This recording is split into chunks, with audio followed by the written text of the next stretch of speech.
लाडकी बहीण योजनेचे आज देखील बऱ्याच जणांना 3000 रुपये जमा झालेले आहेत, परंतु कुठल्या खात्यामध्ये पैसे जमा होत आहेत त्याची माहिती आपण या व्हिडिओमध्ये पाहणार आहोत। पैसे काही जणांचे आलेले नाहीत, ते कधीपर्यंत भेटणार आहेत, त्यांनी काय करायला पाहिजे जेणेकरून त्यांचे पैसे येतील त्याविषयीची देखील माहिती आपण पाहणार आहोत। त्यासाठी हा व्हिडिओ शेवटपर्यंत पाहत राहा। तर बघा, बऱ्याच जणांना अशा पद्धतीने देखील SMS येत आहे की मुख्यमंत्री माझी लाडकी बहीण योजनेअंतर्गत आपला अर्ज प्राप्त झाला आहे, परंतु बँक खाते आपल्या आधारशी संलग्न नाही। आपण तात्काळ बँकेला भेट देऊन आपले खाते आधारशी संलग्न करावे।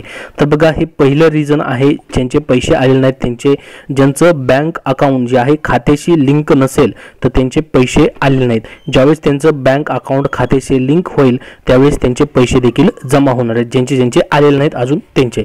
तर बघा, मुख्यमंत्री माझी लाडकी बहीण योजनेचं ज्यांचं आधारला बँक अकाउंट लिंक नाहीये त्यांनी काय करायचं, हे पहिलं सर्वात अगोदर महत्त्वाचं काम करायचं आहे ते म्हणजे या ठिकाणी गुगलमध्ये जायचं आहे, त्यांना माय आधार UIDA हे टाईप करायचं आहे, त्यांचं खातं लिंक आहे की नाही ते चेक करायचं आहे। इथं बघा, पहिली वेबसाईट तुम्हाला पाहायला भेटेल, हे टाईप केल्यानंतर सर्च केल्यानंतर UIDAI ही जी आधार आहे माय आधार UIDAI.gov.in ह्या पोर्टलवरती क्लिक करून तुम्हाला काय करायचं आहे, ही वेबसाईट ओपन करायचे। इथं तुम्हाला काय करायचंय, लॉग इन करायचं आहे, जेणेकरून तुमचं खातं जे आहे ते लिंक करण्यासाठी मदत होणार आहे। त्यासाठी बघा, अशा पद्धतीने लॉग इनचं ऑप्शन येईल तुमच्या समोर। ही वेबसाईट ओपन केल्यानंतर आधार कार्डची वेबसाईट आहे, इथं पाहू शकता हे लॉग इनचं ऑप्शन जे आहे तुम्हाला याच्यावरती लॉग इन वरती काय करायचंय, क्लिक करायचं आहे। त्याच्यानंतर बघा, तुमच्या समोर अशा पद्धतीने ऑप्शन येईल, ज्याच्यामध्ये तुम्हाला जे आहे हे ऑप्शन सिलेक्ट करायचंय।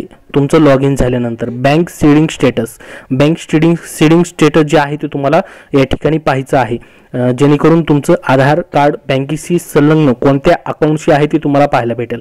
कारण की बऱ्याच जणांचे पैसे जे आहेत जमा होत आहेत, परंतु त्यांचं जुनं अकाउंट जे आहे आधार कार्डशी लिंक आहे, DBT लिंक आहे, त्या अकाउंटमध्ये पैसे जात आहेत। जे त्यांनी माझी लाडकी बहीण योजनेचा फॉर्म भरलेला आहे त्यासोबत जे अकाउंट दिलेले त्या अकाउंटमध्ये पैसे जमा होत नाहीत, तर दुसऱ्या अकाउंटमध्ये जमा होत आहेत। तर त्यासाठी तुम्हाला काय करायचं आहे, बँक सीडिंग स्टेटस तुमचा चेक करायचा आहे आधार लॉग इन करून, ज्याच्यामध्ये बघा इथं तुमचा आधार कार्ड नंबर टाकायचा आहे, हा कॅप्चा टाकायचा आहे, त्याच्यानंतर तुम्हाला OTP येईल, तो OTP टाकून लॉग इन करायचा आहे। लॉग इन झाल्यानंतर बघा, तुमच्या समोर अशा पद्धतीने याचा स्टेटस पाहायला भेटेल।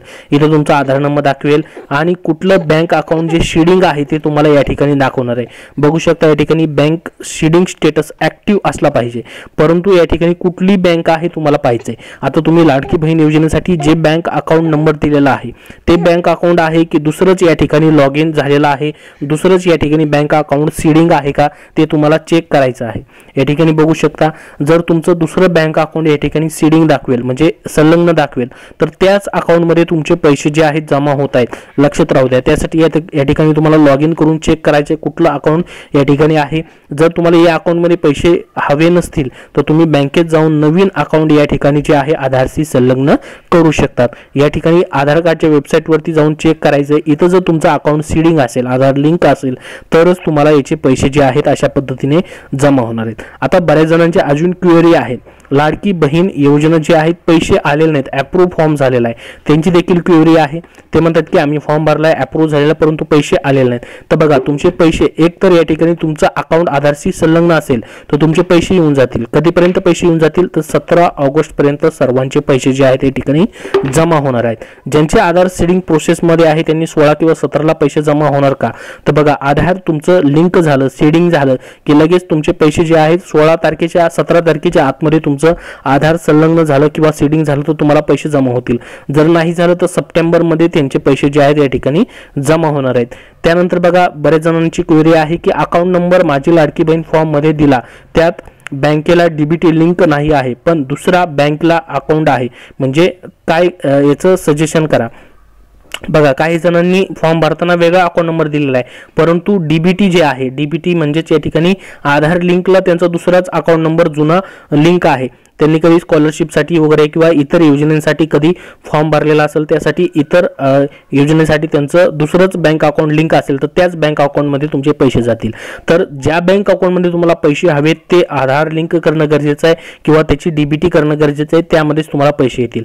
जर दुसरंच बँक अकाउंट लिंक असेल तर त्याच बँक अकाउंटमध्ये तुम्हाला पैसे जे आहेत ते जमा होणार आहेत। काही जणांचं म्हणणं आहे की आम्हाला पैसे मिळाले नाहीत, बाकीला आधार कार्ड लिंक आहे, मोबाईल नंबर लिंक आहे, मग का नाही आले? तर बघा, ज्यांचे अजून आधार लिंक असूनही पैसे आलेले नाहीत त्यांना 17 ऑगस्ट पर्यंत वाट पाहिजे. 17 ऑगस्ट पर्यंत तुमचे पैसे जे आहेत या ठिकाणी जमा होणार आहेत. ठीक आहे. तर आतापर्यंत मित्रांनो 80 लाख पेक्षा अधिक पात्र महिलांना या ठिकाणी पैसे जे आहेत जमा झालेले आहेत. 14 ऑगस्ट पर्यंत ज्यांचे अर्ज या ठिकाणी मंजूर झालेले आहेत त्यांचे पैसे या ठिकाणी जमा झालेले आहेत. तर बघा, ज्यांचे अजून पैसे आलेले नाहीत त्यांचे 17 ऑगस्ट पर्यंत सर्वांचे पैसे जमा होणार आहेत. परंतु 14 ऑगस्ट पूर्वी त्यांचा अर्ज मंजूर असणं गरजेचं आहे आणि बँकेशी आधार लिंक असणं गरजेचं आहे. त्यांचे सर्वांचे पैसे जे आहेत 17 ऑगस्ट पर्यंत आता जमा होणार आहेत. तर ही एक महत्त्वाची अपडेट तुम्हाला द्यायची होती. त्यासाठी या व्हिडिओला नक्की लाईक करा. अजून तुमचे याबद्दल काय प्रश्न असतील तर कमेंट बॉक्समध्ये कमेंट करून नक्की विचारा. हा व्हिडिओ नक्की लाईक व शेअर करा. धन्यवाद.